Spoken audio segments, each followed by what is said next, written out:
Hello, my name is Emijah Smith. I'm a community member. I do education advocacy and criminal justice reform with Color for Communities, and I'm here to drop those gems.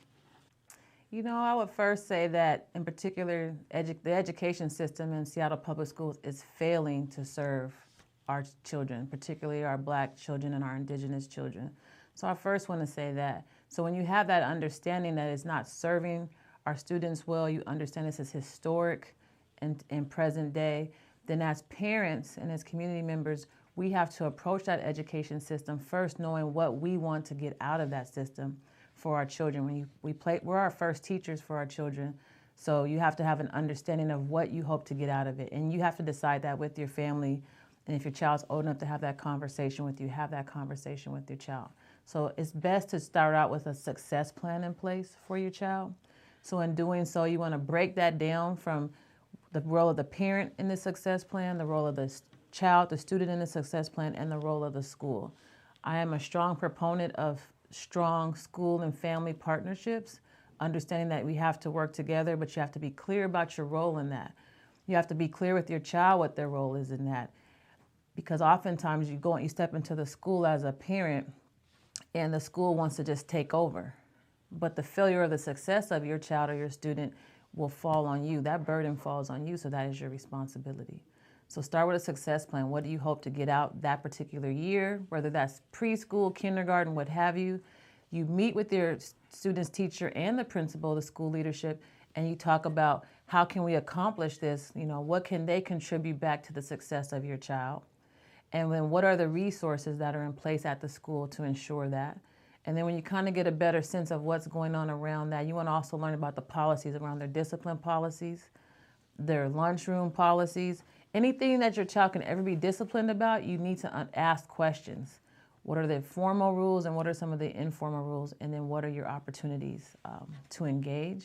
And then you also want to educate and train your child of how to navigate that system. Who should they contact? Who do they reach out to? So I do understand as parents, we're busy. You know, if you're a single family household or if everybody's working various hours that don't actually align with the school, I really suggest that you network. If you have a best friend, an auntie, grandma, actually have them part of this success plan for your child so that when you're not able to go to maybe a school event, parent-teacher conference, which I strongly suggest the parent go, but actually go up there to the school to advocate for your child. If you're not able, send somebody there that you trust and you share with them what you kind of expect in that situation.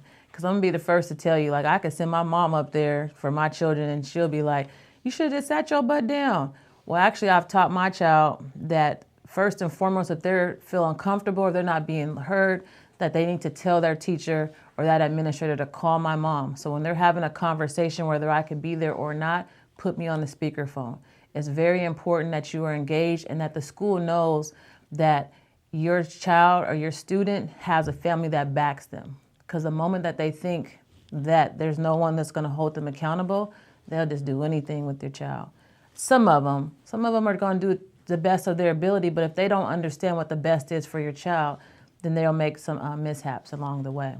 With regard to the child, so I'm starting in kindergarten with my children, and I share this with everybody that I advocate with, is that you always tell them that who kind of like the power dynamic or the hierarchy, and as a parent, that's always first.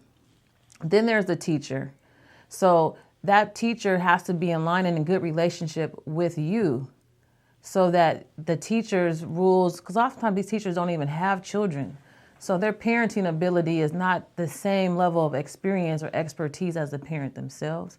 And sometimes even they don't even have the awareness of the child development of the brain.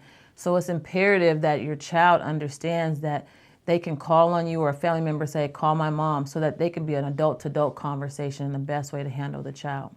The child also can learn, if you share with them like their learning styles and their abilities, they can advocate and say, well, I'm not moving to be disruptive. This is just who I am. And maybe there'll be a resource at the school that can be offered to your child.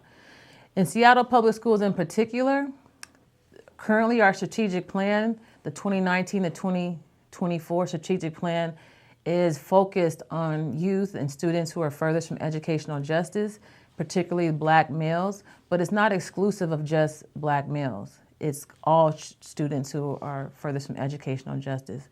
So you want to ask the school, what are you doing, and particularly at this school, that is in line with kids who are furthest from educational justice? And if they are failing or they have been historically failed by the school district, then they probably fall under that category. Also, prior to that and currently, each school should have a school improvement plan that should focus on African American students, again, particularly males. You want to ask the principal, what is this school doing in particular that is supportive for our African American students?